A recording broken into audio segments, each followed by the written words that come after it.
25 000, on pense que c'est atteignable. Alors il y a toute une ligne argumentaire qui consisterait à dire que effectivement ça va être largement complet. Et puis si on voit le côté à moitié vide du verbe, on pourrait dire que non, on ne sera pas complet, on sera peut-être à 18, 19, 20 000. L'essentiel pour nous, c'est de faire Johnny dans le stade. Et ce qui est important pour nous, c'est de faire le stade dans cette nouvelle expérience pour l'association FLAP.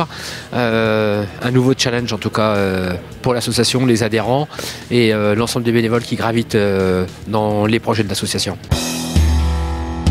Première partie qui a été validée par le staff manager de Johnny Hallyday qui a écouté Baptizen and the Secret Yolk.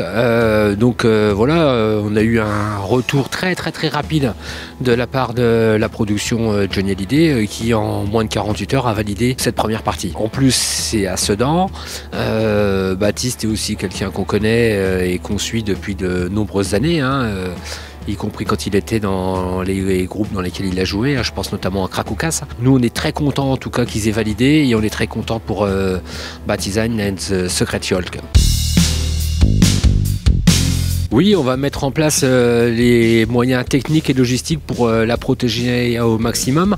Une protection un peu plus lourde sur la partie scénique qui va venir se poser sur le stade, notamment sur la partie scène, pour éviter toute dégradation. Et puis une partie de protection un peu plus légère, on va dire sur la partie publique, où les spectateurs seront debout face à la scène. En tout état de cause, le concert, lui, de Johnny est programmé avant la réflexion annuelle que la communauté d'agglo Ardennes Métropole organise en lien avec le club de football, le CSSA. Il s'agit de tester la possibilité que se déroule dans ce très beau stade Louis Dugauguez de Sedan autre chose que des matchs de football.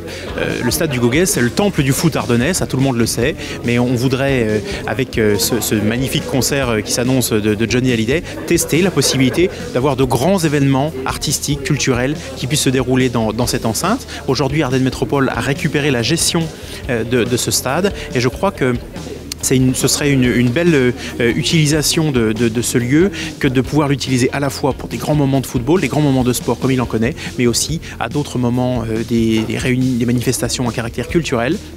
Et donc ça va être un test grandeur nature dont on pense que d'ores et déjà qui sera très certainement concluant, et donc on commence à réfléchir aux étapes suivantes pour essayer peut-être d'avoir des événements plus réguliers qui reviennent dans le domaine culturel au stade de Sedan. On sait bien sûr que tels événements qui drainent des milliers de personnes auront des conséquences économiques, des retombées positives pour la ville, ne serait-ce que pour la restauration, l'hôtellerie, mais aussi surtout les magasins de la ville. Parce que quand vous avez 25 000 personnes qui attendent l'événement plusieurs heures, eh bien, ils se promènent en ville, évidemment, ils y consomment à plusieurs égards.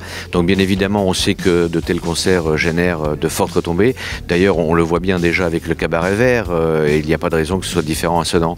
C'est aussi pour ça que nous organisons ce type d'événement, ce type de concert, parce que de fait, c'est extrêmement porteur.